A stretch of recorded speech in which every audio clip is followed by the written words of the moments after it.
দেখছেন tribe TV Bangla. সঙ্গে রয়েছে আমি অভিনন্দা এবং আমার সঙ্গে রয়েছে আমার সহকর্মী অঞ্চল। নমস্কার। ঠিক রোজ দিনের মতো আজও 4:57-তে আমরা চলে এসেছি ইঙ্গিত নিয়ে। তবে রোজ দিনের মতো কোনো স্পেসিফিক জায়গা বা কোনো স্পেসিফিক বিষয় নিয়ে আজ ইঙ্গিতে আলোচনা হবে না। আজ অত্যন্ত গুরুত্বপূর্ণ একটি বিষয় নিয়ে আলোচনা হবে, ভোট পরবর্তী হিংসা। ভোট আসলেই সাধারণ মানুষ যেরকম উত্তেজিত থাকে, বিভিন্ন দলের কর্মী সমর্থকেরা ঠিক তেমনভাবেই সাধারণ মানুষের মধ্যে কোথাও না কোথাও গিয়ে কিন্তু একটু ভয় থাকে। তার কারণ বিগত দিনে যেই ঘটনাগুলো ঘটে এসেছে, ভোট হয়, ভোটের ফলাফল ঘোষণা হয়, কিন্তু তারপরে যেই ঘটনাগুলো হয়, যে দল জেতে অপর দল তার প্রতিশোধ বা বিভিন্ন ধরনের যে ঘটনাগুলো ঘটে, গোষ্ঠী কোন্দল, ভোট পরবর্তী হিংসা, বিভিন্ন মানুষের প্রাণ যায়, সাধারণ মানুষ নাবালিকা থেকে শুরু করে প্রচুর বড় মানুষ, যে কোনো মানুষের কিন্তু প্রাণহানির ঘটনা আমরা দেখেছি বিগত দিনে। এবং রীতিমতো গতকালকের যে ঘটনা, সেখানেও কিন্তু একই রকম ঘটনা, যেখানে ভোট হয়ে গেল, কালীগঞ্জের কথা বলছি, যেখানে ভোট হয়ে গেল, ভোটের ফলাফলও খুব সুন্দরভাবে ঘোষণা হলো, কিন্তু তারপর কোনো দোষ ছাড়াই নির্দোষ এক নাবালিকা যাকে প্রাণ দিতে হলো। কেন? তার কি অপরাধ ছিল? ঠিক এরকম ঘটনা কিন্তু আমরা বিগত দিনেও দেখেছি। বেশ কিছু জায়গা রয়েছে আমাদের পশ্চিমবঙ্গে, যেই জায়গাগুলোতে এই ধরনের ভোট পরবর্তী হিংসায় বিভিন্ন রকম ঘটনা, রাজনৈতিক ঘটনার জেরে মৃত্যুর ঘটনা কিন্তু প্রচুর আমরা দেখেছি। অঞ্চল, একেবারে তাই। অভিনন্দন, তুমি একটা বিষয়ের দিকে প্রথমেই যেটা আলোকপাত করলে তা হলো ভোট পরবর্তী হিংসা। আমরা এই ভোট পরবর্তী হিংসা থেকে শুরু করে সমাজের একেবারে কোর পয়েন্ট অবধি যাওয়ার চেষ্টা করব আজ ইঙ্গিতের এই অনুষ্ঠানে। প্রথমেই যেটা প্রাথমিকভাবে আমার সহকর্মী বলে দিয়েছে, আজ ইঙ্গিত একটু অন্যরকম। আজকের ইঙ্গিত শুধুমাত্র কোনো স্পেসিফিক বিষয়, কোনো সুনির্দিষ্ট বিষয়কে কেন্দ্র করে নয়, আজ একেবারে সমাজের ভেতরে শেকড় অবধি যাওয়ার চেষ্টা করব, ঠিক সমস্যা কোথায় রয়েছে, কি বিষয়ে সমস্যা, সেটা আগে সম্যক ধারণা আপনাদের দিয়ে রাখি। দেখুন, এটি উদাহরণ মাত্র, যেই উদাহরণটা এখন আপনাদের সামনে রাখতে যাচ্ছি, গতকাল থেকে ট্রাইব টিভি বাংলা যেদিকে ফোকাস করে রেখেছে সেটা শুধুমাত্র একটি উদাহরণ, কিন্তু এই উদাহরণের নেপথ্যে আরও অনেক বিস্তর উদাহরণ রয়েছে, যার জ্বর অবধি হয়তো তথাকথিত মিডিয়া সবসময় আলোকপাত করে না, কিন্তু ট্রাইব টিভি বাংলা আজ আলোকপাত করবে। প্রথমে ইস্যু আপনাদেরকে জানিয়ে রাখি, কালীগঞ্জ বিধানসভা উপনির্বাচন অর্থাৎ ভোটের উৎসবে প্রাণের বলি। সোজা কথায় যদি বলি তাহলে 19 তারিখ যে ভোট হয়েছিল কালীগঞ্জে, সেই ভোটের নিরিখে 23 তারিখ ফলাফল ঘোষণা হওয়ার কথা ছিল, অর্থাৎ গতকাল সোমবার যথারীতি সময় মোতাবেক ভোটের ফল ঘোষণা হলো। দেখা গেল সেখানে আলিফা আহমেদ তৃণমূলের বাজি, অর্থাৎ তৃণমূল কংগ্রেস প্রার্থী বিপুল মার্জিনে জয়লাভ করলো। কিন্তু প্রশ্ন হচ্ছে, জয়লাভ করাকে কেন্দ্র করে নয়, প্রশ্ন শুরু হলো যখন বিজয় মিছিল বেরোলো এবং সেই মিছিল বের হবার পরই এক অপ্রীতিকর ঘটনার সম্মুখীন হলো সমস্ত বঙ্গ।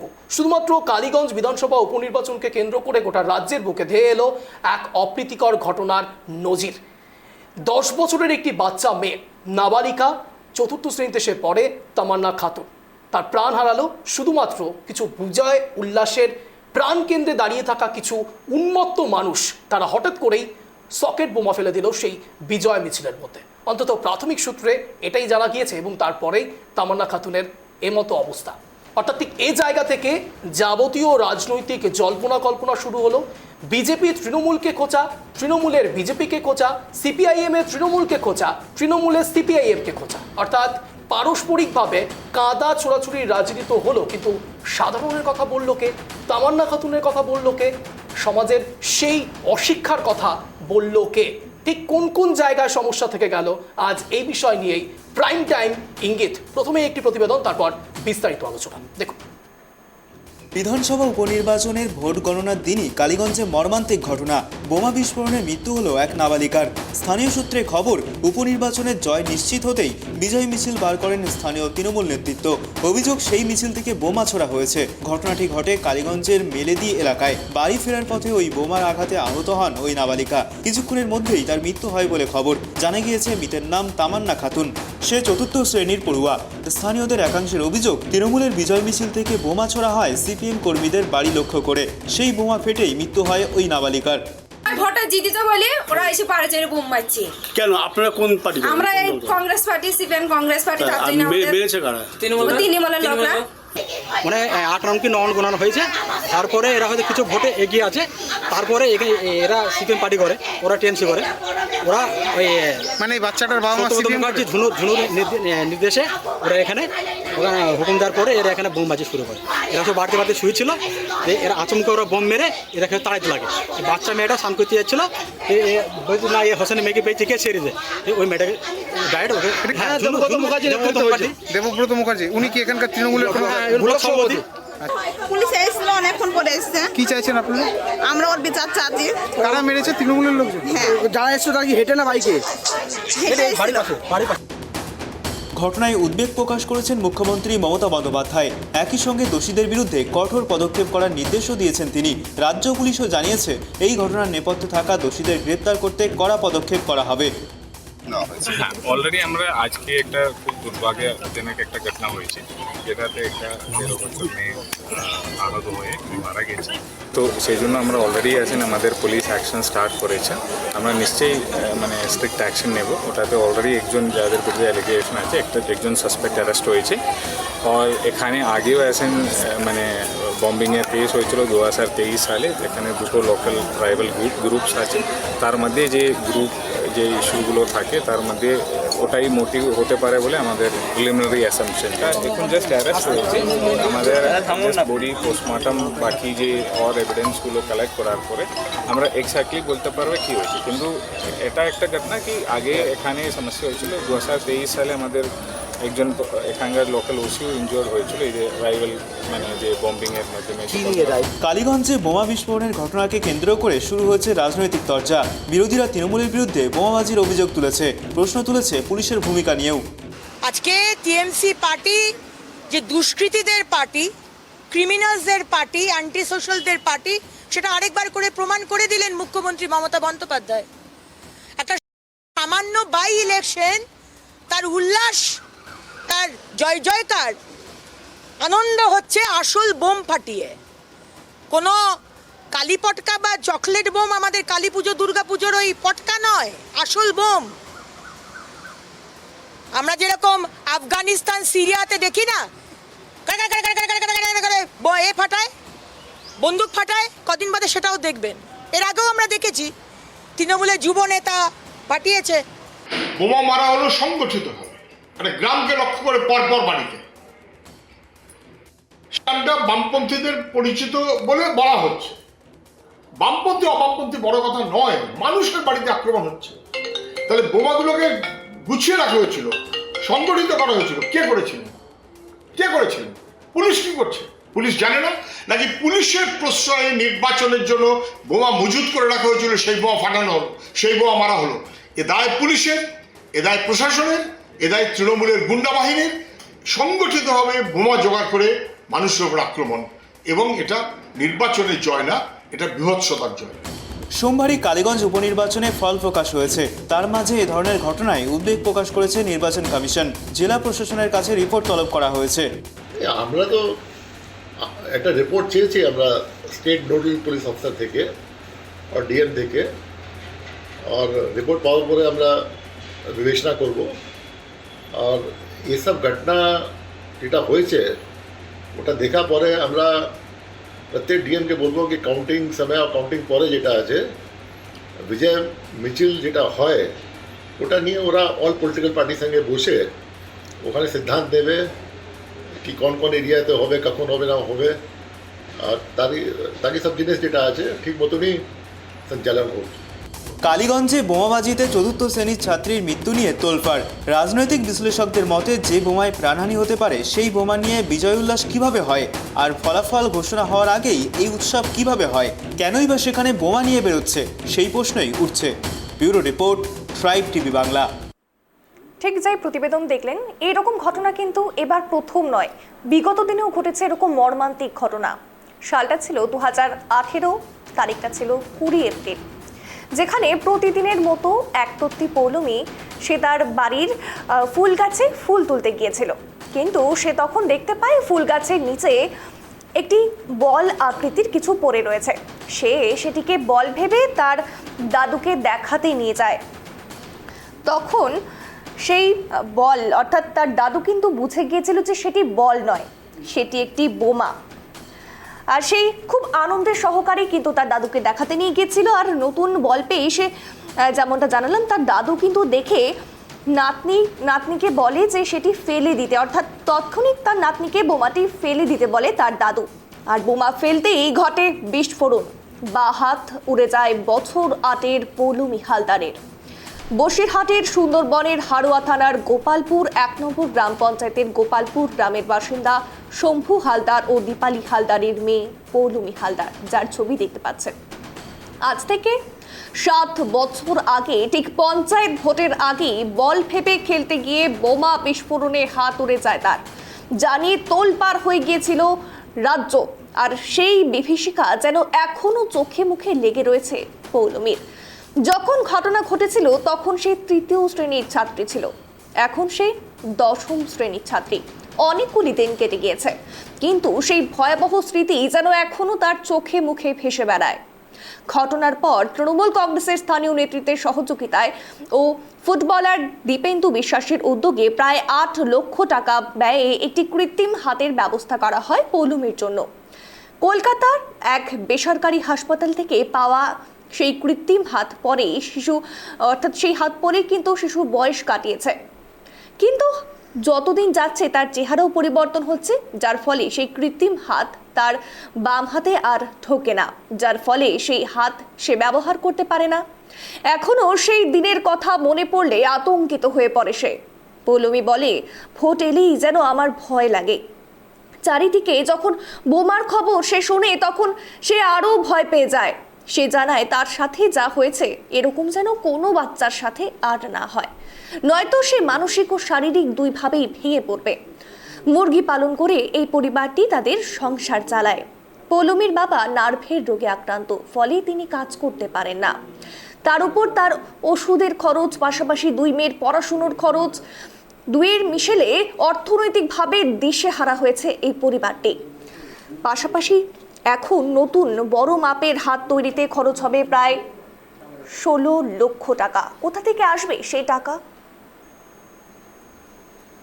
প্রশ্ন পৌলমীর পরিবারের সামনে। আবার রাজ্য বিধানসভা মোট, অর্থাৎ সেই ভোট ও সম্ভাব্য বসিরহাটের লোকসভা নির্বাচন, দিকে দিকে বোমাগুলির শব্দে তোলপাড় হচ্ছে রাজ্য, কিন্তু এখনো পৌলমীর কাছে 7 বছর আগের সেই দিন এক অভিশপ্ত অধ্যায়।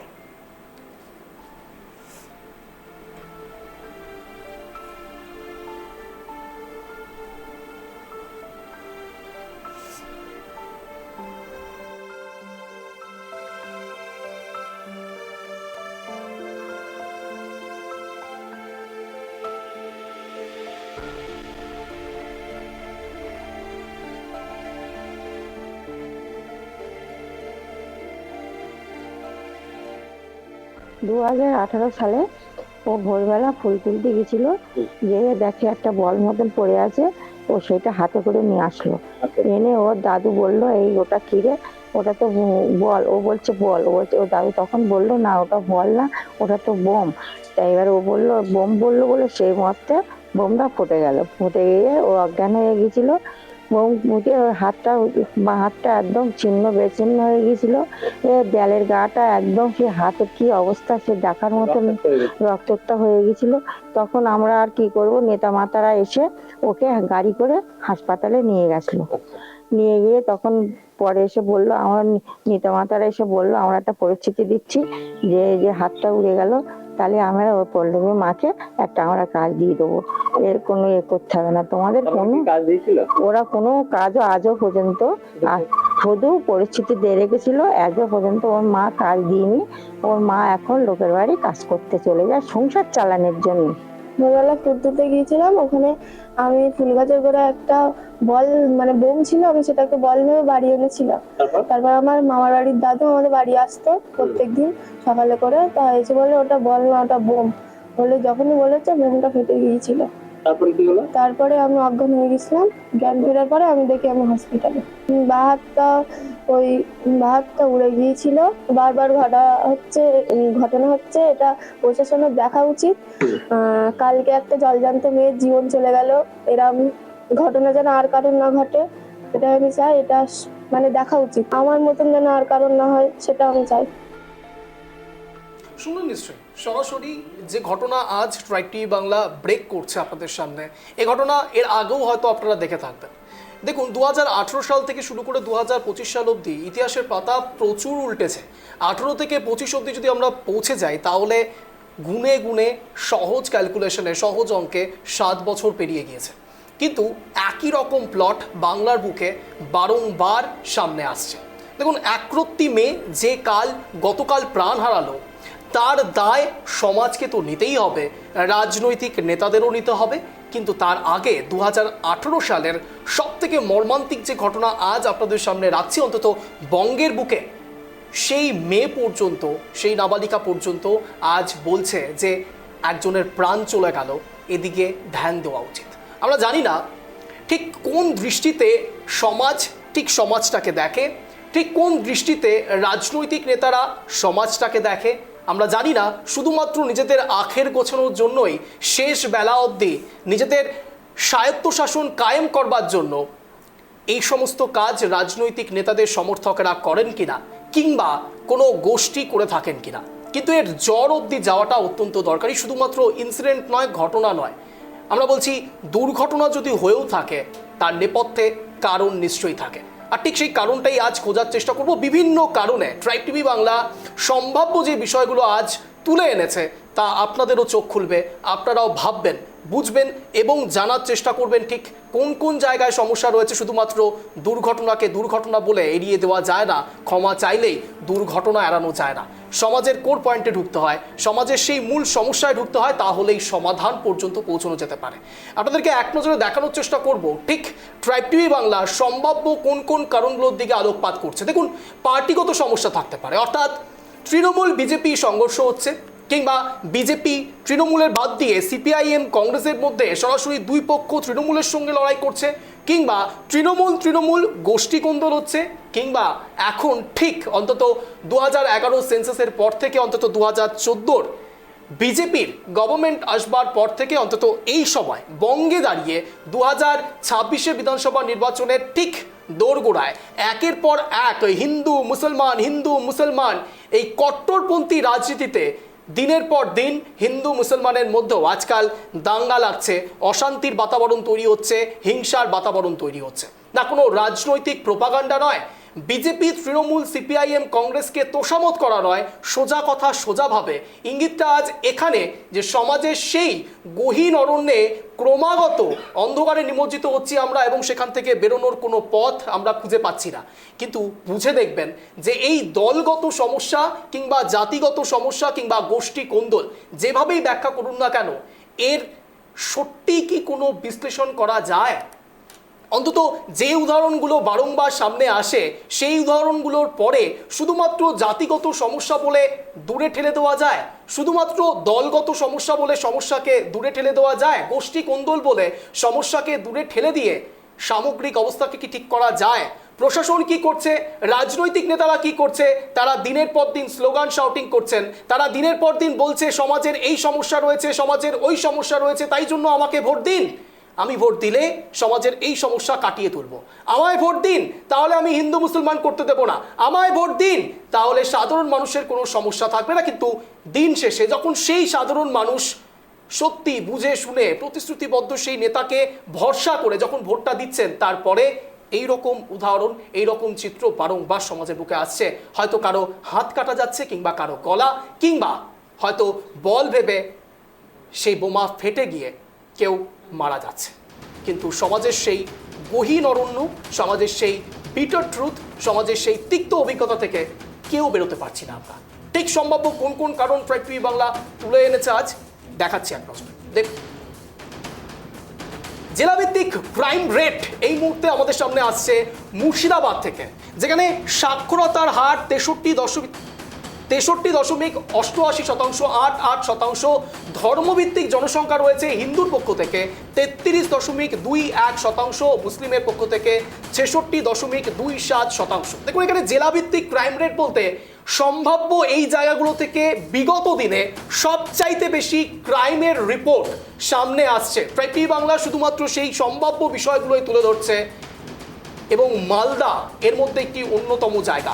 সাক্ষরতার হার যেখানে 61.3 7.3%, ধর্মভিত্তিক জনসংখ্যা যেখানে হিন্দুর ক্ষেত্রে 47.99%, মুসলিমের জনসংখ্যা সেখানে রয়েছে 51.27%। মুর্শিদাবাদ গিয়েছে, মালদা গিয়েছে। এবার নেক্সট জেলা আপনাদের সামনে রাখছি, দেখুন দক্ষিণ চব্বিশ পরগনা, অত্যন্ত গুরুত্বপূর্ণ জায়গা। বিভিন্ন সময় আপনারা দেখেছেন এখানে ক্রাইমের বিভিন্ন রিপোর্ট ট্রাইব টিভি বাংলা দেখিয়েছে।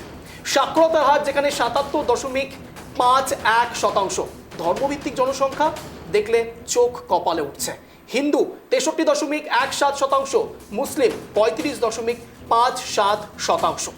এরপরে রয়েছে উত্তর চব্বিশ পরগনা, দেখুন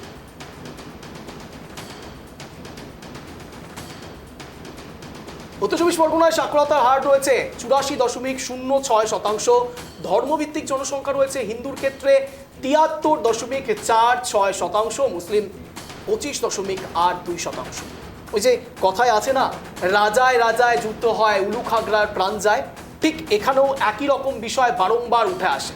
এই যে হিন্দু মুসলিম বিষয়গুলো আপনাদের সামনে রাখছি, এই যে জনসংখ্যার নিরিখে হিন্দুর পার্সেন্টেজ মুসলিম পার্সেন্টেজ আমরা দেখাচ্ছি, এর পেছনে নেপথ্যে একটা অনেক বড় কারণ রয়েছে। সেন্সাস রিপোর্ট 2011 সালের সেন্সাস রিপোর্টের পর থেকে এখনো পর্যন্ত সেন্সাস রিপোর্ট সেভাবে বেরোয়নি। অন্তত প্রতি 10 বছর অন্তর অন্তর যে সেন্সাস রিপোর্ট বেরোনোর কথা, সেই সেন্সাস রিপোর্ট এখনো পর্যন্ত বেরোয়নি। বিগত 2021 সালে সেন্সাস রিপোর্ট বেরোনোর কথা ছিল, কিন্তু বেরোয়নি কেন? তার কারণ করোনা ছিল। অন্তত কেন্দ্র সরকার সেটাই বলেছিল। কিন্তু 2026-এর বিধানসভা নির্বাচনের ঠিক প্রাককালে অন্তত বিহারের ভোট, বাংলার ভোট, এই সব ভোটকে সামনে রেখে বিজেপি কেন্দ্র সরকারের একটি অনেক বড় মাস্টার স্ট্রোক কিংবা হয়তো ভবিষ্যৎমুখী পরিকল্পনার দিকে ধেয়ে যাচ্ছে এই সেন্সাস। আবারও সেন্সাসের দিকে আলোকপাত করা হচ্ছে কেন্দ্র সরকারের পক্ষ থেকে, যেটা বারংবার বিরোধী শিবির আলোকপাত করবার চেষ্টা করেছে। কিন্তু সেন্সাস রিপোর্ট নিয়ে এখনো পর্যন্ত কেন্দ্র সরকারের সেইভাবে তৎপরতা কিংবা রাজ্য সরকারেরও সেইভাবে সমন্বয় ভিত্তিক তৎপরতা দেখা যায়। অর্থাৎ এক কথায় জনসংখ্যা এবং জনসংখ্যার নিরিখে রাজনীতি করার জন্য যে রাজনেতারা দিনের পর দিন হিন্দু মুসলমান ভাগাভাগি করবার চেষ্টা করছেন, বলছেন হিন্দুরা আমায় ভোট দিন, মুসলমান হিন্দু সবাইকে নিয়ে আমরা চলছি, কিন্তু চলছে আদতে মুসলমান তোষণ, এই যাবতীয় অভিযোগের বাতাবরণে থেকে সাধারণ মানুষ দিনের পর দিন পিছছেন, সাধারণ মানুষ দিনের পর দিন তাদের হাত খোয়াচ্ছেন, সাধারণ মানুষ দিনের পর দিন তাদের প্রাণের বলি দিচ্ছেন। তা সত্ত্বেও রাজনেতারা বলছেন উন্নয়ন চলছে, গণতন্ত্রের উৎসব চলছে। তারপরে একের পর এক বেনজির চিত্র বারংবার সামনে। কালীগঞ্জ বিধানসভা উপনির্বাচন শুধুমাত্র একটি মহড়া মাত্র। এর আগের উদাহরণ, এর পরের উদাহরণ হয়তো আরও দেখবে বাংলা, কিন্তু বাংলার সেই ছবি, চিরাচরিত ছবি বদলাবে না। জনসংখ্যার নিরিখে রাজনেতারা দিনের পর দিন তাদের প্রোপাগান্ডা ছড়িয়ে যাবে, আর সাধারণ মানুষ একবারও ভাববেন না যে কাদের জন্য আপনারা কাজটা করছেন। দেখুন, আমরা জানি না তৃণমূল কংগ্রেস কাজ করেছে নাকি বিজেপি করেছে নাকি সিপিআইএম করেছে নাকি কংগ্রেস করেছে, যে কোনো দলভিত্তিক মানুষ হতে পারেন, কিন্তু শেষ বেলায় তারাও সাধারণ মানুষ। একবার ছবিটা দেখুন তো, এই ছবিগুলো সত্যি গণতন্ত্রের উৎসবের ছবি। ট্রাইব টিভি বাংলা যে ছবিগুলো দেখাচ্ছে, এই ছবিটা অত্যন্ত গুরুত্বপূর্ণ ছবি। দেয়ালের মধ্যে এখনো স্পষ্ট ছাপ কতটা গণতন্ত্রের উৎসব হয়েছে। দেখুন, এটা কোনো চকলেট বোম ফাটার উদাহরণ নয় যে চকলেট বোম ফাটলে শুধুমাত্র একটি নির্দিষ্ট জায়গাতে একটি কালো ছাপ পড়ে থাকবে। এ ছাপ পুরোপুরি সুনির্দিষ্টভাবে বুঝিয়ে দিচ্ছে এখানে বোমা পড়েছে। দেখুন, দেয়ালগুলো প্রমাণ রয়েছে যে সেখানে বোমা পড়েছিল। এই ভদ্রমহিলার কান্না, চিৎকার একবার ভালো করে দেখুন, এই ছবিটা ভালো করে দেখুন তামান্না খাতুনের, যে ছবিগুলো বারংবার প্রকাশ করছে হ্যাঁ, গণতন্ত্রের উৎসব তো চলছে, ভোট তো চলছে। রাজনৈতিক নেতারা তাদের গণতন্ত্রের উৎসবকে নিজেদের স্বায়ত্তশাসন কায়েম করার জন্য বারংবার সামনে আনছেন, কিন্তু সাধারণ মানুষ, তাদের প্রাণ দিনের পর দিন বলি হচ্ছে, তারা রাস্তায় শুয়ে থাকছে, কিন্তু গণতন্ত্রের উৎসব উন্নয়নের নিরিখে নাকি চলেই যাচ্ছে। রাজনৈতিক নেতারা তারা বলে চলেছে ভুল হয়ে গেছে, তাদের ঠিক শাস্তি দেওয়া হবে। শাস্তি দিয়ে যদি সত্যি সুনির্দিষ্ট দৃষ্টান্তমূলক শাস্তি না দেওয়া যায়, তাহলে এই ঘটনা পরবর্তীকালে আর ঘটবে না, এটা কোনো সরকার বলতে পারেন।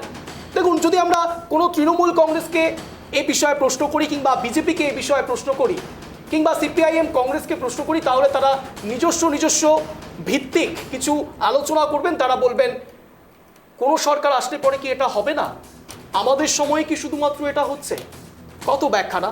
কিন্তু সাধারণ মানুষকে নিয়ে যারা দিনের পর দিন রাজনীতিটা করছেন, তাদের জীবনের বাজি নিয়ে যারা রাজনীতিটা করছেন, তাদের কথা কতজন ভাবছেন শুধুমাত্র নিজেদের দলভিত্তিক রাজনীতিটা বাদ দিয়ে?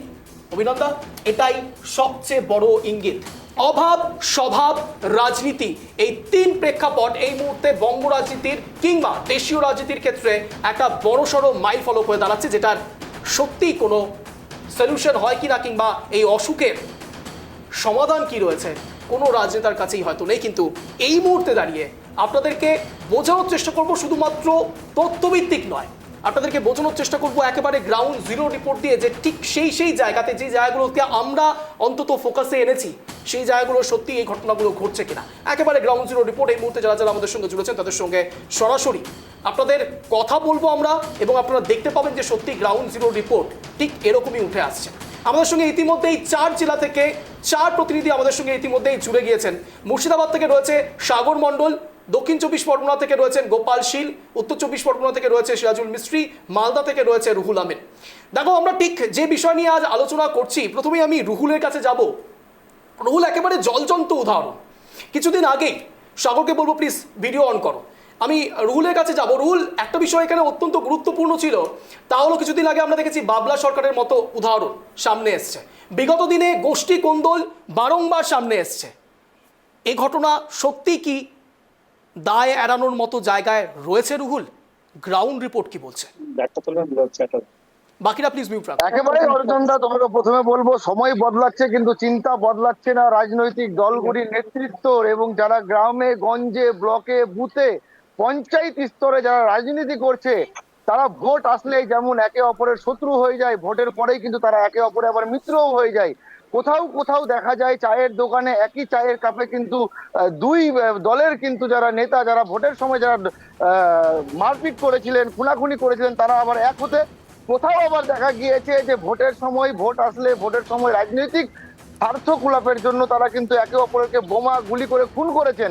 এমনও উদাহরণ রয়েছে মালদার বিভিন্ন ব্লকে, বিভিন্ন প্রান্তে, বিভিন্ন বিধানসভা কেন্দ্রে। তার পাশাপাশি তোমাকে জানাবো, কিছুদিন আগেই এই রাজনৈতিক প্রতিহিংসার কারণে মালদা জেলার একটা নয়নের মণি বলা যেতে পারে, মালদার নক্ষত্র বলা যেতে পারে, রাজনৈতিক নক্ষত্র বাবলা সরকার ওরফে দুলাল সরকার, তাকে কিন্তু খুন করে দেওয়া হয়েছিল তারই দলের নন্দ দুলাল সরকারের তরফে। এবং দলেরই নেতা মন্ত্রীরা কিন্তু, দলের নেতা মন্ত্রীদের কোথাও চেয়ারের যে একটা দাম, যে চেয়ারে বসার যে একটা রেস, সেই রেসে কোথাও কিন্তু পিছনে পড়ে যাচ্ছে নেতারা, এবং তার জেরে কিন্তু খুন হতে হচ্ছে।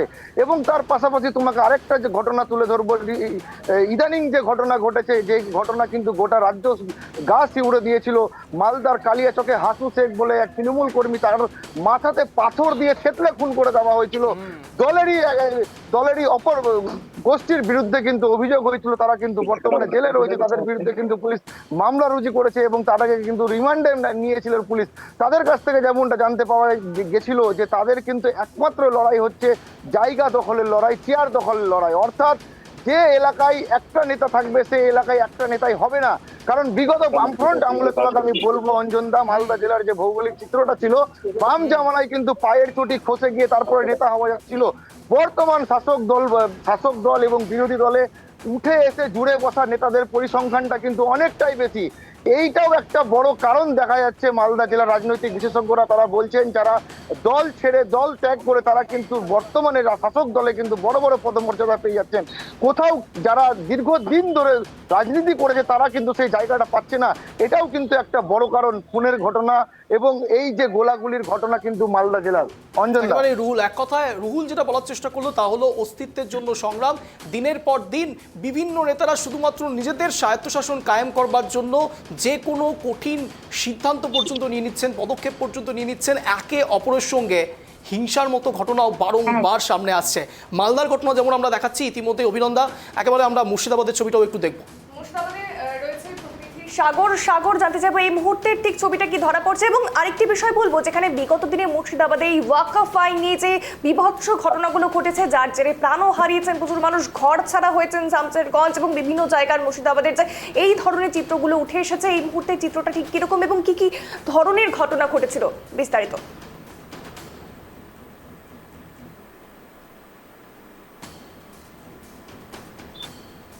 কোনো কারণে সাগরের নেটওয়ার্ক মিস করছে। আমি এখানে সরাসরি দক্ষিণ 24 পরগনা চলে যাব গোপাল শীলের কাছে। গোপাল, একটা বিষয় বারংবার যেটা আমরা দেখে এসেছি ভাঙড়ে বিগত দিনে বারংবার আমরা দেখেছি একে অপরের সঙ্গে হয় গোষ্ঠী কোন্দল কিংবা গোষ্ঠী কোন্দলের জেরে একেবারে তুলসী মেদি থেকে শুরু করে বিভিন্ন ইস্যু বিজেপি শিবির থেকে তোলা হয়েছে এবং এর আগেও আমরা দেখেছি ভাঙড়ের বুকে বড় বড় সকেট বোমা কিংবা তাজা বোমা উদ্ধার হয়েছে। আগ্নেয়াস্ত্র থেকে শুরু করে বোমা থেকে শুরু করে এটাই কি এখন রাজনীতির মূল ট্রেন্ড? নিজেদের জায়গা ধরে রাখার জন্য বোমা বারুদ আগ্নেয়াস্ত্র সব লাগছে। গোপাল, দেখো, তোমাকে বলে রাখি, তুমি জানো 2023 রাজনৈতিক অর্থাৎ নির্বাচন থেকে যদি ধরি, অর্থাৎ গ্রাম পঞ্চায়েতের নির্বাচন থেকে যদি ধরি দক্ষিণ 24 পরগনা জেলার পরিসংখ্যা, সেখানে কিন্তু দেখা গেছে ভারতবর্ষের 6ষ্ঠ স্থানে রয়েছে কিন্তু দক্ষিণ 24 পরগনা, অর্থাৎ 739টি গ্রাম পঞ্চায়েতের মধ্যে 6ষ্ঠ স্থানে দক্ষিণ 24 পরগনা এবং রাজ্যের মধ্যে বৃহত্তম এই জেলা। এই জেলার মধ্যে ভাঙড় কিন্তু রাজনৈতিক হিংসার 1 নম্বরে রয়েছে, তারপরেই রয়েছে মগরাহাট, তারপরেই রয়েছে বজবজ। এমন একটি পরিসংখ্যান দিতে গেলে হাড়হিম করা ঘটনা, যেখানে কিন্তু পরিষ্কার অঞ্চল। তুমি একটা জিনিস দেখো, গ্রাম পঞ্চায়েতের নির্বাচন থেকে শুরু করে বিধানসভা নির্বাচন, বিধানসভা থেকে গত লোকসভা নির্বাচন, এই নির্বাচনের বলি দক্ষিণ 24 পরগনা 9 করে ইতিমধ্যে কিন্তু 27 জনের মৃত্যু হয়েছে বিভিন্ন রাজনৈতিক নেতা। তবে পরিসংখ্যান বলছে তা বেশিরভাগ মৃত্যু হয়েছে শাসক দলের লোকে, আর আঙুল উঠেছে সবই আইএসএফ এবং বিজেপির দিকে। এমন একটা পরিস্থিতির মধ্যে দাঁড়িয়ে কিন্তু ভাঙড় এখন টান টান উত্তেজনা রয়েছে, কারণ আগামী 2024-এর যে বিধানসভা নির্বাচনের আগে শওকত মোল্লা 2026 বিধানসভা নির্বাচনের আগে না ইতিমধ্যে যে জয়েন করেছে সেই আবাসের থেকে, তার নিয়ে কিন্তু একটা জোর চাঞ্চল্য ছড়িয়েছে অঞ্জন। তবে একটা জিনিস তোমাকে বলি, এই যে রাজনৈতিক হিংসা, নিজেদের মধ্যে নিজেদের ভ্রাতৃত্ববোধের হিংসা, একে অপরে মারামারি, এটা কিন্তু চলছে। তবে এই পরিস্থিতির মধ্যে দাঁড়িয়ে ইতিমধ্যে ভাঙড় কিন্তু সবাই নজর রয়েছে, বিশেষ করে আরাবুল এবং শওকত মোল্লা। তুমি দেখেছো শওকত মোল্লা কিন্তু ইতিমধ্যে দলের বিরুদ্ধে মুখ খুলছে। শওকত মোল্লার সঙ্গে আরাবুলের যে পরিসংখ্যান, আরাবুলকে ইতিমধ্যে বা তার ছেলে হাকিমুল্লাহকে কিন্তু সরিয়ে দেওয়া হচ্ছে। তা সত্ত্বেও কিন্তু শওকত মোল্লার পিছনে যেন তাড়া করছে নতুন ভাবে মুখ্যমন্ত্রী মমতা বন্দ্যোপাধ্যায় যে যাকে নিয়েছে, সেই তার আবাসন থেকে তার দিকে কিন্তু একটি বিশেষ নজর থেকে গেছে। আর ভাঙড় কিন্তু রাজনৈতিক চর্চার উঠতে প্রতিদিন গোলা বালি বম প্রচুর পরিমাণে আগ্নেয়াস্ত্র উদ্ধার, গতকালই আগ্নেয়াস্ত্র উদ্ধার হয়েছে, জেরে কিন্তু ইতিমধ্যে রাজনৈতিক চর্চার যা কিন্তু সেই ভাঙড় রঞ্জন। একেবারে তুমি যেমনটা বললে, যেদিকে আলোকপাত করলে তা হলো, একদিকে আমরা সবাই জানি ফুরফুরা শরীফের কথা প্রত্যেকে জানি, কাসেম সিদ্দিকী তাকে রাজ্য সাধারণ সম্পাদক হিসেবে বসানো হয়েছে তৃণমূল কংগ্রেসের পক্ষ থেকে। উল্টো থেকে শওকত মোল্লা অত্যন্ত একটি ইম্পর্টেন্ট জায়গা এবং অত্যন্ত হেভি ওয়েট একজন নেতা, তার পোস্ট ঘিরে পর্যন্ত যথেষ্ট টান উত্তেজনা ছিল, বিশেষ করে রাজনীতির ময়দানে। তৃণমূল কংগ্রেসের মধ্যে ক্রমাগত যে ফাটলের ছবি সেটা বারংবার ধরা পড়েছে, কিন্তু দেখুন ফাটল নিয়ে আমাদের সাংবাদিকদের কোনো মাথা ব্যথা নেই। আমাদের মূল মাথা ব্যথার বিষয় হচ্ছে সাধারণ জনগণ, আম জনতা, এবং ঠিক সেই আম জনতা যখন এই ফাটলের জন্য ক্রমাগত কোনো না কোনো হয় বিস্ফোরণ নয় আগ্নেয়াস্ত্র বিভিন্ন কিছুর সম্মুখীন হচ্ছেন, তখনই প্রাইম টাইম ইঙ্গিত রাখতে হচ্ছে। অভিনন্দন। একদমই, এবারে চলে যাব মুর্শিদাবাদ থেকে। সাগর রয়েছে প্রতিনিধি। সাগর, মুর্শিদাবাদের ক্ষেত্রে ভোট পরবর্তী হিংসাচারে ঠিক কি ছবি ধরা পড়েছে, এবং যেখানে আমরা বিগত দিনে খুব একটা বেশি দিনের কথাও নয়, যেখানে ওয়াকফ আইন নিয়ে যে উত্তপ্ত পরিস্থিতি তৈরি হয়েছিল শামশেরগঞ্জ এবং এই সমস্ত জায়গাগুলোতে, যেখানে প্রচুর মানুষকে ঘর ছাড়া হতে হয়েছে, তাদের অনেক সমস্যার সম্মুখীন হতে হয়েছে, প্রাণ হারিয়েছে প্রচুর মানুষ, ঠিক কি আপডেট রয়েছে মুর্শিদাবাদের? একদমই দেখো অভিনন্দন, আমরা সেই চিত্র কিন্তু আমরা গোটা বাংলা দেখেছে যে মুর্শিদাবাদের যে জঙ্গিপুর সাব ডিভিশন, সেই জঙ্গিপুর সাব ডিভিশনে কিন্তু ওয়াকফ বিল আইন প্রত্যাহারের দাবি নিয়ে কিন্তু একটি উত্তপ্ত পরিস্থিতি তৈরি হয়েছিল এবং যে যারা বিরোধী করেছিল, যারা ওই আন্দোলনের সঙ্গে যুক্ত হয়েছিল, তাদের সঙ্গে কিন্তু পুলিশের একদম খণ্ড যুদ্ধ লেগেছিল। পাশাপাশি অনেকজনকে, হিন্দুদের অনেক পরিবারকে কিন্তু ঘর ছাড়া হয়ে পার্শ্ববর্তী জেলা মালদা থেকে আশ্রয় নিতে হয়েছিল।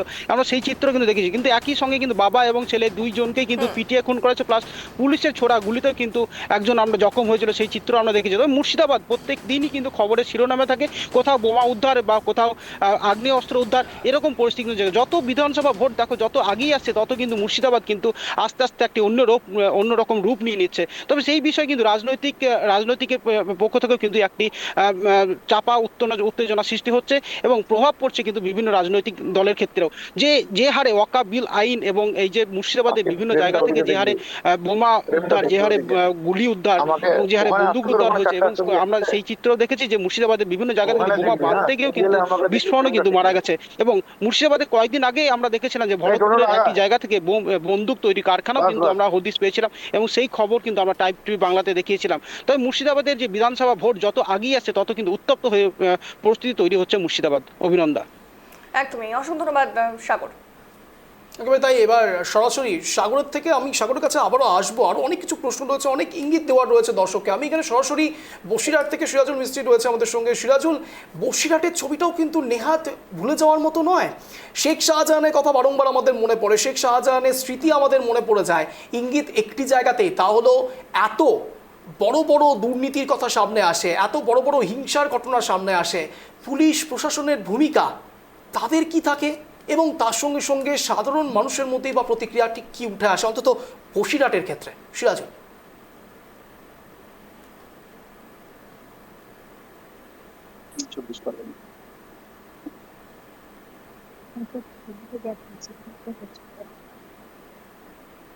সিরাজুল, আমার কথা শোনা যাচ্ছে?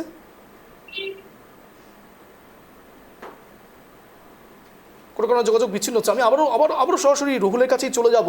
রুহুল, যে ছবিটা তুমি বারংবার তুলে ধরবার চেষ্টা করলে, আমি আবারও ঘুরে ফিরে একটি জায়গাতেই যাব, তা হলো বিগত দিনে পুলিশ প্রশাসনের ভূমিকা এবং সাধারণ মানুষের মধ্যে ঠিক 2026 বিধানসভা নির্বাচন রয়েছে, তার ঠিক আগে ভাগে প্রাককালে সাধারণ মানুষের মধ্যে তুমি ঠিক কী প্রতিক্রিয়া দেখতে পাচ্ছ? কতটা ভয়ের বাতাবরণ তৈরি হয়ে রয়েছে রুহুল?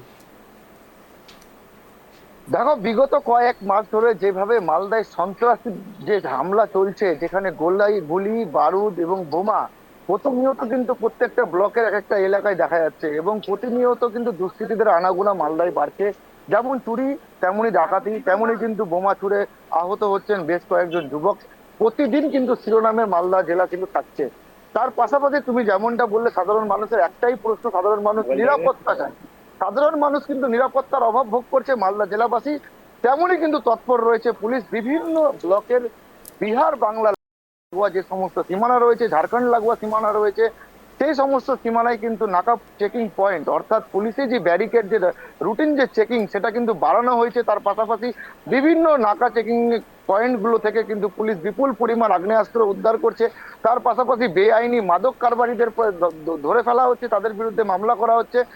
মতো অবস্থায় বিগত পঞ্চায়েত নির্বাচনে তোমাদের যে ছবিটা তুলে ধরেছিলাম আমরা ট্রাইব টিভি বাংলায়, যে বিগত পঞ্চায়েত নির্বাচনে মালদা জেলার কালিয়াচক, মালদা জেলার হরিশ্চন্দ্রপুর, মালদা জেলার চাচল, এই তিনটি এলাকা, বিশেষ করে এই তিনটি এলাকায় কিন্তু অগ্নিগর্ভ হয়েছিল এবং রীতিমতো দাউ দাউ করে মোটর বাইকে আগুন জ্বলতে দেখা দিয়েছিল এবং দুই পক্ষ অর্থাৎ দুই গোষ্ঠীর মধ্যে কিন্তু সংঘর্ষ যেমনটা দেখা গিয়েছে, দুই রাজনৈতিক দলের মধ্যে কিন্তু মারপিটও দেখা গিয়েছে এবং একে অপরকে খুনাখুনির ঘটনাও কিন্তু সামনে এসছে। সেই জায়গায় দাঁড়িয়ে 2026-এর যে বিধানসভা নির্বাচন কিভাবে সুষ্ঠুভাবে পরিচালনা করবে মালদা জেলা পুলিশ, তা নিয়েও কিন্তু নিরাশায় দিন ভুগছেন স্থানীয় বাসিন্দারা। তাদের কিন্তু একেবারে দাবি যে কেন্দ্রীয় বাহিনী যেমনটা থাকবে, তার পাশাপাশি মানুষকে অর্থাৎ সাধারণ যারা জনগণ, যারা ভোটার, যারা বুথে গিয়ে ভোট দিবে লাইনে দাঁড়িয়ে, তাদেরও নিরাপত্তা সুনিশ্চিত করতে হবে। তারপরেই কিন্তু 2026-এর নির্বাচনে বেশ কয়েকটি জায়গায় কিন্তু এখনো তোমাকে জানিয়ে রাখবো, তারা কিন্তু রাস্তা, পানীয় জল, এই সমস্ত সংকট নিয়ে কিন্তু এলাকায় তারা কিন্তু ভোট বয়কটেরও ডাক দিয়েছে। যদি আগামী দিনে তাদের এই জায়গাগুলো, রাস্তাগুলো এবং নদী নালার যে ক্যানেল, সেগুলো যদি পূরণ করা না হয়, দাবিগুলো পূরণ করা না হয়, তারা কিন্তু 26-এর বিধানসভা ভোটে বয়কট করবে, এমনটা কিন্তু আমাদেরকে জানাচ্ছেন স্থানীয় বাসিন্দারা। অঞ্জনদা। একদমই রুহুল, এবারে চলে যাব বসিরহাটের থেকে সিরাজুল রয়েছে প্রতিনিধি। সিরাজুল, বসিরহাটের ক্ষেত্রে যে ভোট পরবর্তী হিংসা, যার জেরে যে বিভিন্ন জায়গায় দেখা যাচ্ছে প্রচুর মানুষের প্রাণ যাচ্ছে, নিরাপরাধ মানুষগুলোর প্রাণ যাচ্ছে, এবং সেখানকার প্রশাসনের কি ভূমিকা এবং তারা ইতিমধ্যেই কতটা আতঙ্কিত, তার কারণ সামনে আবারও নির্বাচন রয়েছে 26-এর, সেক্ষেত্রে তাদের মধ্যে কতটা আতঙ্কিত বা সেখানকার ঠিক কি ছবি ধরা পড়ছে? সিরাজুল। দেখো, তুমি যেটা তোমাকে জানিয়ে রাখি, বারাকপুর লোকসভা নির্বাচনের আগে ফলাফল ঘোষণা হওয়ার পরপরই কিন্তু বিজেপি কর্মী বাড়িতে বোমা এবং গুলি নিয়ে কিন্তু হামলা করা হয় এবং পাশাপাশি 2024 সালে নৈহাটি কলেজের সামনে তৃণমূলের নেতাকে কিন্তু পিটিয়ে হত্যা করা হয়। সেই ঘটনা কিন্তু উঠে এসেছিল আমাদের টিভি বাংলার ক্যামেরায়। পাশাপাশি যে ভাটপাড়ায় কিন্তু গুলিবিদ্ধ হন তৃণমূলের নেতা কিন্তু অশোক সাউ, সেটাও কিন্তু আমরা দেখিয়েছি। পাশাপাশি বারাকপুর বিধানসভা হলের সময় তৃণমূলের অভ্যন্তরীণ ঘটনায় সংঘর্ষে একজনের প্রাণহানির ঘটনা ঘটেছে। এছাড়া নৈহাটি বিধানসভা সবুজ চৌধুরীকে পিটিয়ে হত্যা করা হয়েছিল এবং পাশাপাশি বারাকপুরে তৃণমূল কর্মী রহস্য মৃত্যু ঘিরে রক্তাক্ত অবস্থায় রাস্তায় পড়ে থাকতে দেখেছিল এলাকার বাসিন্দারা, তাই নিয়ে কিন্তু চাঞ্চল্য ছড়িয়েছিল। এবং পাশাপাশি বারাসাতের পুলিশ কিন্তু ইতিমধ্যে কিন্তু এই পর্যন্ত প্রায় 1 বছরের মধ্যে প্রায় 60টি বোমা কিন্তু ইতিমধ্যে উদ্ধার করেছে বারাসাত পুলিশ জেলার পক্ষ থেকে। তার পাশাপাশি দত্তপুকুর এবং যে রামডাঙ্গা সেই জায়গাগুলো কিন্তু বোমাবাজিতে মৃত্যু হয়েছে, ঘটনা ঘটেছে। পাশাপাশি শেষমেশ যেটা দেখা যাচ্ছে, ভাটপাড়া এবং জগদ্দল এই সমস্ত জায়গাগুলোতে সবচেয়ে বেশি কিন্তু বোমাবাজি হয়েছে। এবার আসছি বসিরহাট মহকুমার দিকে। বসিরহাট মহকুমায় কিন্তু হাড়োয়ায় কিন্তু ব্যাপক হারে বোমাবাজি হয়েছে, যেখানে দেখা যাচ্ছে যেখানে হাড়োয়ায় এই যে কালিয়াগঞ্জের যে ঘটনা, যে ছাত্রীর যে বোমায় মৃত্যু হয়েছে, সেই ঘটনা কিন্তু আরো একবার উস্কে দিল কিন্তু পৌলমী হালদার। অর্থাৎ এখান থেকে 7 বছর আগে পঞ্চায়েত ইলেকশনের সময়, সেই সময় সকালবেলা প্রতিদিনকার মতো সেই পৌলমী হালদার তিনি কিন্তু ফুল কুড়াতে গিয়েছিলেন সেই ফুল গাছতলায়। অর্থাৎ সেই গাছের গোড়ায় কিন্তু পড়েছিল একটি তরতাজা বোমা। সেই বোমাটিকে বল ভেবে হাতে করে নিয়েছিল সেই পৌলমী হালদার। নেওয়ার পরে তার দাদুর কাছে ছুটতে ছুটতে যায়, দাদু খেলনা পেয়েছি, বল পেয়েছে। দাদু তখন বলে, দিদি ভাই ওটা কিন্তু বল নয়, ওটা কিন্তু বোমা আছে। তখন সেই পল্লমী কিন্তু সেইটাকে ছুঁড়ে ফেলে দেয়। তারপরে সেটা কিন্তু ব্লাস্ট হয়, ব্লাস্ট হয়ে সেই পল্লমী কিন্তু বাম হাত উড়ে যায়। সেই ঘটনায় রীতিমতো যথেষ্ট চাঞ্চল্য ছড়ায় এবং শুরু হয় রাজনৈতিক চর্চা। একের পর এক চর্চা শুরু হয়, চাঞ্চল্য সৃষ্টি হওয়ার পরে কিন্তু পাশে দাঁড়ায় সেই সময়কার বিধায়ক, তৃণমূলের বিধায়ক সেই সময়কার দিব্যেন্দু বিশ্বাস, তিনি পাশে দাঁড়ায় এবং তিনি কিন্তু কলকাতায় একটি বেসরকারি হাসপাতালে নিয়ে গিয়ে সেই পল্লমী হালদারের কিন্তু একটি পায়ের হাত, অর্থাৎ কৃত্রিম হাত তৈরি করে দেন 8 লক্ষ টাকার ব্যয়ে। তারপরে তিনি কিন্তু যথেষ্ট পড়াশোনায়, তখন কিন্তু তার বয়স ছিল এবং তিনি কিন্তু সেই সময় সেই পল্লমী হালদার 3য় শ্রেণীর ছাত্রী ছিল। অর্থাৎ এখন তার বয়স কিন্তু হয়ে গেছে 15 বছর। এখন যে অভিযোগ যেটা সেই পল্লমী হালদার তুলছে, যে তার বয়স যেহেতু 15 বছর, ক্লাস 10-এর ছাত্রী, তার সেই যে কৃত্রিম হাত দিয়েছিল সেই হাতটি তার আর এখন খাটছে না, যার কারণে অসহায়ে দিন গুজরান করছেন কি পল্লমী হালদার এবং পরিবারের সাথে দাবি করা হচ্ছে। বলতে চাইছো যে বিগত দিনে প্রচুর ভোট পরবর্তী হিংসার জেরে অনেক নিরাপরাধ মানুষের প্রাণ গেছে, এরকম একটি নাবালিকা যার হাত খোয়াতে হয়েছে এরকম ভোট পরবর্তী হিংসার জেরে। তো সেক্ষেত্রে দাঁড়িয়ে আর সামনেই বলা যেতে পারে আর কয়েক মাস পরেই কিন্তু সেই নির্বাচন, বিধানসভা নির্বাচন, তার আগে এই যে এতগুলো ঘটনা বিগত দিনে ঘটে গেছে, যে যে জায়গাগুলো তুমি উল্লেখ করলে, যে যে ঘটনাগুলো তুমি উল্লেখ করলে, সেক্ষেত্রে সাধারণ মানুষ, বসিরহাটের মানুষদের মধ্যে কতটা আতঙ্ক বা কতটা ভয় ভীতি লক্ষ্য করা যাচ্ছে, কি প্রতিক্রিয়া তাদের তরফে? সিরাজুল। হ্যাঁ দেখো, পল্লমীর মুখে কিন্তু আজকে যেটা আমরা শুনতে পেলাম, পল্লকের মুখে কিন্তু এখনো কিন্তু সেই ভোট আসলে সেই আতঙ্কের ছাপ কিন্তু ফুটে ওঠে। তার পাশাপাশি শুধু পল্লমী নয়, আরো বিস্তীর্ণ জায়গায় কিন্তু যেমন একদিকে বোমাবাজি হয়েছে, অন্যদিকে গুলি হয়েছে এবং আহত হয়েছে বেশ কয়েকজন তৃণমূল কর্মী। হাড়োয়াতে যেটা গোষ্ঠী, একদিকে গোষ্ঠীদ্বন্দ্ব, অন্যদিকে বিরোধীর সাথে সংঘর্ষ, এই নিয়ে কিন্তু হাড়োয়া উত্তাল এবং বসিরহাট মহকুমা শুধু হাড়োয়া বলে না, হাড়োয়া, মিনাখা এবং বাদুড়িয়া এবং হিঙ্গলগঞ্জ এই কটি জায়গাতে কিন্তু গুলি এবং বোমাবাজি যথেষ্ট পরিমাণে হয়েছে। এবং ভোট আসাকাল আগে কিন্তু এগুলো দেখা যায়, যে নির্বাচন যত এগিয়ে আসছে, ভোট যত এগিয়ে আসছে, তত কিন্তু উত্তেজনা সৃষ্টি তৈরি হচ্ছে। এবং বসিরহাটের মানুষ কিন্তু বেশ কিছু জায়গায়, বসিরহাট মহকুমার বেশ কিছু জায়গায় এবং বারাসাত মহকুমার জেলার বেশ কিছু জায়গায় কিন্তু সেখানে উত্তর চব্বিশ পরগনা জুড়ে কিন্তু বিশিষ্ট জায়গাগুলো থেকে সেখানে কিন্তু আতঙ্কের সৃষ্টি তৈরি হয় ভোট আসার আগে। কারণ মানুষ কিন্তু ভোট আসে জানে কিন্তু এখানে বোমাবাজি হবে, গুলি হবে, একটা আতঙ্কের পরিবেশ তৈরি হয় এবং তারা কিন্তু আতঙ্কের মধ্যে থাকে বেশ কিছু মানুষ। এবং সেই পরিবেশের মধ্য দিয়ে কিন্তু ভোট পালিত হয়। ভোট পালিত হওয়ার পর কিন্তু কখনো দেখা গেছে মানুষের প্রাণ চলে যেতে, কখনো আহত হয়ে হসপিটালে ভর্তি হয়েছে, তার হাত উড়ে যেতে একাধিক ঘটনা কিন্তু উঠে এসেছে। একাধিকবার সামনে নির্বাচন আসছে, আবার কিন্তু সেই মানুষের মধ্যে আতঙ্কের ছায়া পরিবেশ কিন্তু আবার শুরু হতে চলেছে, যেটা আমরা পল্লবীর মুখ দিয়ে আজকে আমরা শুনতে পেলাম। তিনি কিন্তু এখনো ভোট আসলে তার কানে কিন্তু সেই তার চোখে মুখে কিন্তু আতঙ্কের ছাপ কিন্তু ফুটে হচ্ছে, এমনটাই কিন্তু পল্লবী জানিয়েছে। পল্লবী পাশাপাশি বসিরহাটের মানুষ কিন্তু ভোট আসা মাত্রই কিন্তু তারা কিন্তু একটা আতঙ্কের মধ্যে থাকে, কারণ ভোট কবে শেষ হবে, তারা এই অপেক্ষাটাই করেন যে ভোট কবে শেষ হবে, কারণ তারা স্বাধীনতা চায়। কারণ এই যে মারামারি, খুনোখুনি, বোমাবাজি, গুলি, এটা কিন্তু অনেকটা বেশিরভাগ মানুষ কিন্তু দেখতে চায় না। দেখো, সংবিধানের 3টি স্তর রয়েছে, এক্সিকিউটিভ, লেজিসলেটিভ এবং জুডিশিয়ারি। আর ঠিক এই 3টে স্তরের মধ্যে রাজনৈতিক নেতারাও পড়ে যায়। আর ঠিক সেই নেতাদের যদি এ ধরনের ধারণ এবং পোষণ থাকে, আমি কেন বলছি ধারণ পোষণ, তার কারণ তাদের নিরিখেই তো এইসব সমর্থকেরা বিভিন্ন সময় নানান রকম অপ্রীতিকর কাজের সঙ্গে জড়িয়ে পড়েন। শুধুমাত্র তৃণমূল কংগ্রেস নয়, শুধু বিজেপি নয়, সিপিআইএম কিংবা কংগ্রেস নয়, যে কোনো দলের যদি নেতা কর্মীরা সমর্থকেরা এই সমস্ত কাজের সঙ্গে যুক্ত হয় তাহলে সেটা সমাজের ঠিক কোন দিককে নির্দেশ করে।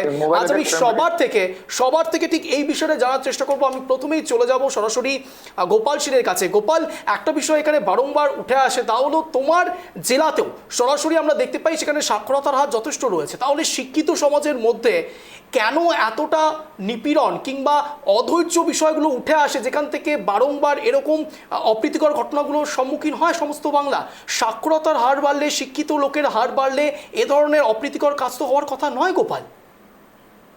দেখো যে তুমি যে কথা বলেছো, তোমাকে বলে, যেখানে নির্বাচনে যদি জয়লাভ করা যায়, অর্থাৎ নির্বাচন মানে রাজাসনের একটা ছোটখাটো পদে জেতা মানেই সে যে সর্বা হচ্ছে। আগে মানুষ ছিল, মানুষের সেবায় কাজ করবে, রাজনৈতিক জিতে বেশ কিছু রাজনৈতিক দল মনে করতো। এখন কিন্তু রাজনৈতিক দল যারা দাঁড়াচ্ছে, জিতছে, পরিকল্পনা তাদের মধ্যে রয়ে গেছে। বেশিরভাগ ক্ষেত্রে তারা কি করে বড় হবে, নিজের আত্মীয় স্বজন, বন্ধু বান্ধবরা কিভাবে থাকবে, সে চিন্তা ভাবনা করতে গিয়েই কিন্তু এই রাজনৈতিক খেয়ে আসছে।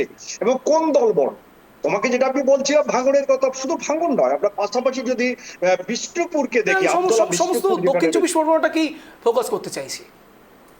একদম টোটাল আমি তোমাকে বলি, বিষ্ণুপুরের কথাও তুমি একবার মনে করিয়ে দিই। বিষ্ণুপুরে দেখো, একজন বিজেপির প্রার্থী, তাকে পিটিয়ে মেরে দেওয়া হলো। কাদের দিকে আঙুল উঠলো? শাসক দলের দিকে আঙুল উঠলো, সেখানে তার মৃত্যু হলো। অন্যদিকে দেখা গেছে, শুধু তাই নয়, দক্ষিণ চব্বিশ পরগনার রাজপুর সোনারপুর এলাকায় সেখানেও দেখা গেল এক তৃণমূল কর্মীর দাদার মৃত্যু হলো, আঙুল তুললো আইএসএফ এর দিকে। এই যে রাজনৈতিক সংঘর্ষ, কোথাও মা তার ছেলেকে হারাচ্ছে, স্ত্রী তার স্বামীকে হারাচ্ছে, ভাই তার দাদাকে হারাচ্ছে, কিংবা দাদা তার ভাইকে হারাচ্ছে, এই যে মর্মান্তিক ঘটনা। আর এই যে 2026 আবার যে বিধানসভা নির্বাচন, এই নির্বাচন মানে আবার যে রক্তক্ষয়ী সংগ্রাম, সেটা তুমি বুঝতে পেরেছো। একদম 2026 লোকসভা বিধানসভা নির্বাচন আসছে মনে করে প্রত্যেকটি জায়গায়, মগরাহাট, ডায়মন্ড হারবার, বিষ্ণুপুর থেকে আরম্ভ করে বজবজ, ক্যানিং, গোসাবা, ভাঙড় ক্যান্ট থেকে আরম্ভ করে রাজপুর সোনারপুর, কোথাও বাদ যাচ্ছে না, শুধু বম স্তূপ। বিভিন্ন জায়গায় আগ্নেয়াস্ত্র উদ্ধার হচ্ছে। রাজনৈতিক তরজা তুঙ্গে কেউ বলছে বিজেপি রেখেছে, বিজেপি বলছে তৃণমূল, আবার কোথাও বলছে আইএসএফ। তার মানে কারণ না কারণ তো মৃত্যু হবে, কোথাও না কোথাও তো বম পড়বে। এই যে শিক্ষিত সমাজ বলে তুমি যেটাকে বলছো, দক্ষিণ চব্বিশ পরগনার শিক্ষার হার অনেক বেশি। শিক্ষিত সমাজ কিন্তু একদম যখন ভোট যুদ্ধে নেমে যায়, কে বাবা, কে দাদা, কে মা, কে ভাই বোন, কে আত্মীয় স্বজন সব ভুলে যায়। রাজনৈতিক হিংসা চরিতার্থ করার জন্য দিনের পর দিন তারা কিন্তু লড়াই চালিয়ে যাচ্ছে। সেই লড়াই আগামী দিনে বড় যুদ্ধ, মহারণ হিসাবে আসছে বলে মনে করা হচ্ছে। একেবারে তাই। আমি ঠিক এখান থেকে সরাসরি রুহুলের কাছে যাব। তাহলে রুহুল, এটা শুধুমাত্র বাসন ঠোকাঠুকি নয়, সমাজের মূল ক্যান্সার আরো চাই। দেখো অঞ্জন, তোমাকে প্রথমেই যেমনটা বললাম যে সমাজের কিন্তু মূল অংশ হচ্ছে রাজনৈতিক নেতাদের চেয়ার, অর্থাৎ চেয়ারের লড়াই। এখানে কিন্তু নিজের স্বার্থ চরিতার্থ করার জন্য তারা রাজনৈতিক সংগ্রামে যুক্ত হচ্ছে না। তোমাকে যেমনটা উদাহরণ দিলাম, বিগত বামফ্রন্ট সরকারের আমলে যেমন নেতা হতে গেলে জুতার চটি ক্ষয় করে যেতে হতো, এবং বড় পদে কিন্তু যেতে গেলে কিন্তু একটা সাংগঠনিক একটা পদমর্যাদার দাম ছিল, গুরুত্ব ছিল, সেখানে কিন্তু তাদেরকে উঠতে হতো এবং সমস্ত ক্রাইটেরিয়া পূরণ করতে হতো। আর বর্তমানে কিন্তু ডানপন্থী রাজনীতি, অর্থাৎ শাসক দল এবং বর্তমানে কিন্তু যে দল রয়েছে তাদের কিন্তু বলা যেতে পারে যারা বহিরাগত, অর্থাৎ অন্য দল থেকে তারা কিন্তু রীতিমতো শাসক দলে এসছে এবং শাসক দলে আসার পরে একটা ক্যান্সার সৃষ্টি করছে। যেমনটা তোমাকে গোপাল শীল যেমনটা বলছিলেন আমাদের প্রতিনিধি সহকর্মী, যে কোথাও রাজনীতিতে যখন জড়িয়ে পড়ে, রাজনৈতিক তরজা যখন জড়িয়ে পড়ে, সেখানে দাঁড়িয়ে কিন্তু না বাবা, মা, বোন, ভাই, আত্মীয় স্বজন কাউকে কিন্তু চেনা যায় না। তখন কিন্তু তার মূল লক্ষ্য থাকে কিন্তু ভোটে জেতা এবং সেই চেয়ারটাকে কিন্তু গ্রহণ করা এবং সেই চেয়ারে কিন্তু বসে যাওয়া এবং তারপর শাসক দলের হয়ে শাসন করা, এমনটাই কিন্তু বর্তমান কিন্তু পরিস্থিতি দেখতে পাওয়া যাচ্ছে। এবং তার নিরিখে কিন্তু প্রাণহানি হচ্ছেন কিন্তু সাধারণ মানুষের, এবং জনগণ কিন্তু যারা নিরীহ মানুষ, যারা ভোট দিতে আসছেন, তাদেরও কিন্তু কোথাও কোথাও মৃত্যু ঘটছে। অঞ্জন, একেবারে তাই। রুহুল, সাগর এবং তার সঙ্গে সঙ্গে সিরাজুল এবং গোপাল আমাদের সঙ্গে জুড়ে ছিলেন। আপনাদের প্রত্যেককে অনেক ধন্যবাদ। ট্রাইব টিভি বাংলায় এই মুহূর্তে আমরা যে বিষয়ের দিকে আজ আলোকপাত করার চেষ্টা করেছি তা হলো জেলা ভিত্তিক ক্রাইম রেট এবং সেই ক্রাইম রেটের মূল নেপথ্যে কারণগুলো ঠিক কী কী উঠে আসতে পারে। দেখুন, সম্ভাব্য অনেকগুলো কারণ উঠে আসতে পারে। তার মধ্যে রয়েছে জাতিগত কারণ, তার মধ্যে রয়েছে দলগত কারণ, অর্থাৎ তৃণমূল কংগ্রেস, বিজেপি কিংবা সিপিআইএম কিংবা কংগ্রেস প্রত্যেকটি ক্ষেত্রে দলভিত্তিক কোনো কিছু উঠে আসতে পারে, কিংবা গোষ্ঠীদ্বন্দ্ব, যেটা বারংবার আমরা সামনে দেখতে পাচ্ছি। অন্তত যত 26-এর বিধানসভা নির্বাচন দোরগোড়ায় আসছে ততই যেন গোষ্ঠীকোন্দল বেড়ে যাচ্ছে। না, এই গোষ্ঠীকোন্দল দলের ভেতরে অন্তর্দ্বন্দ্ব নয়, এই গোষ্ঠীকোন্দল শুরু যা দেখা যাচ্ছে তা হলো হিন্দু এবং মুসলমানের মধ্যে। হয়তো এটা শুনতে খুব অবাক লাগছে, কিন্তু এটা সত্যি।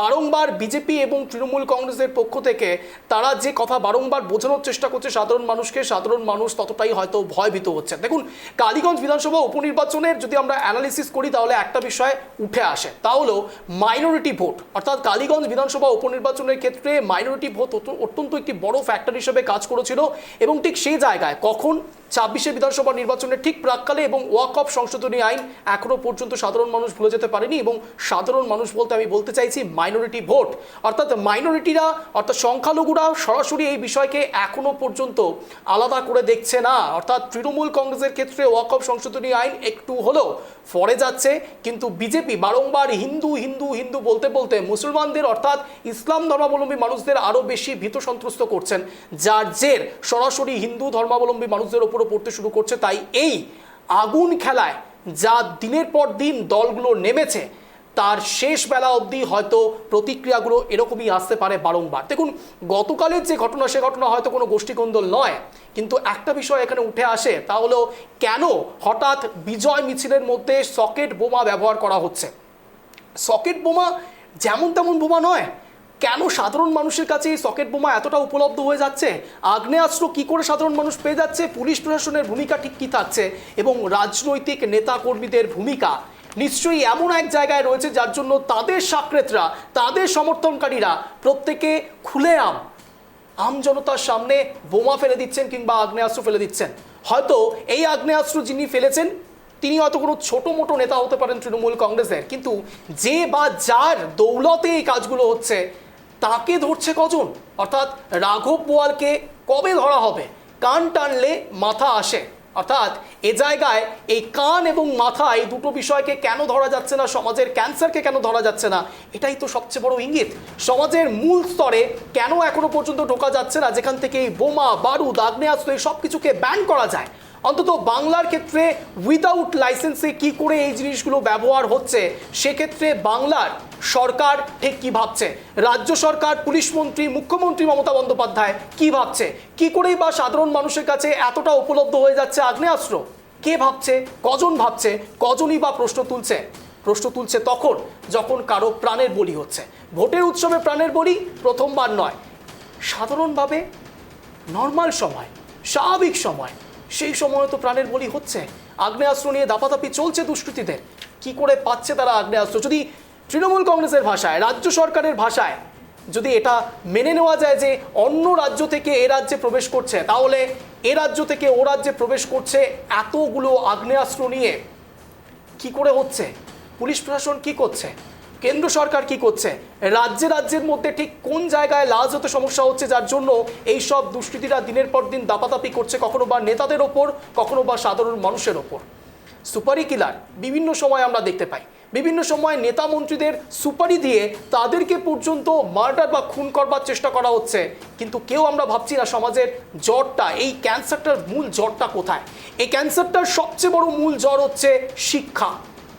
অর্থাৎ যদি আমরা খুব ভালো করে ক্রাইম রেটের দিকে তাকাই তাহলে আমরা দেখব খুব বেশি হলে 18 থেকে 22 বছর কিংবা সর্ব ঊর্ধ্বে যদি আমরা দেখি তারা আগ্নেয়াস্ত্র নিয়ে দাপাদাপি করছে, সেটা হয়তো 25 বছর। হ্যাঁ, ব্যতিক্রম থাকতেই পারে, কিন্তু এই 18 থেকে 25 বছর বয়সী ছেলেমেয়েরা কেন নিজেদের হাতে আগ্নেয়াস্ত্র তুলে নিচ্ছেন একবার ভেবেছেন? ভাবুন। তার কারণ শিক্ষার অভাব, তার কারণ বেকারত্ব।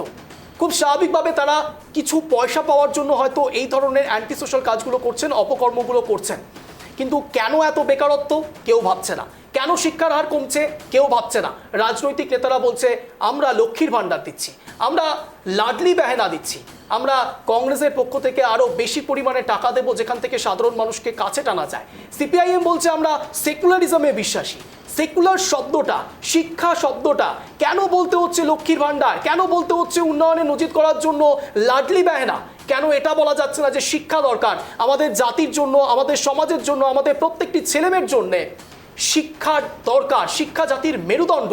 সেই শিক্ষাই যদি হারিয়ে যেতে থাকে তাহলে সমাজ এগোবে কি করে? ইঙ্গিতটা আজ ঠিক এ জায়গায়। আগ্নেয়াস্ত্র যারা ধরছে তাদের হাতে কলম কেন তুলে দেওয়া যাচ্ছে না? আগ্নেয়াস্ত্র যারা তুলছে তাদের হাতে বই কেন তুলে দেওয়া যাচ্ছে না? কেন শুধুমাত্র সোশ্যাল, অ্যান্টি সোশ্যাল বলে তাদেরকে দাগিয়ে দিয়ে গারদে ভরে দেওয়া হচ্ছে কিন্তু জ্বর অবধি পৌঁছানো যাচ্ছে না? আজ ইঙ্গিত ঠিক এ জায়গাতেই ছিল। নিশ্চয়ই আপনারা বুঝতে পারছেন ঠিক কালীগঞ্জ বিধানসভা উপনির্বাচন মহড়া মূল ক্যান্সার সমাজের অভ্যন্তরে।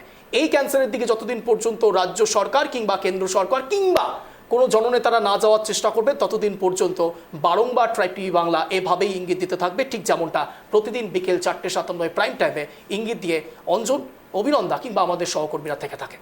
আজকের মতো এতটুকুই। আর প্রতিদিন ঠিক বিকেল 4:57 নজর রাখুন ট্রাইব টিভি বাংলার পর্দায় প্রাইম টাইম ইঙ্গিত। নমস্কার।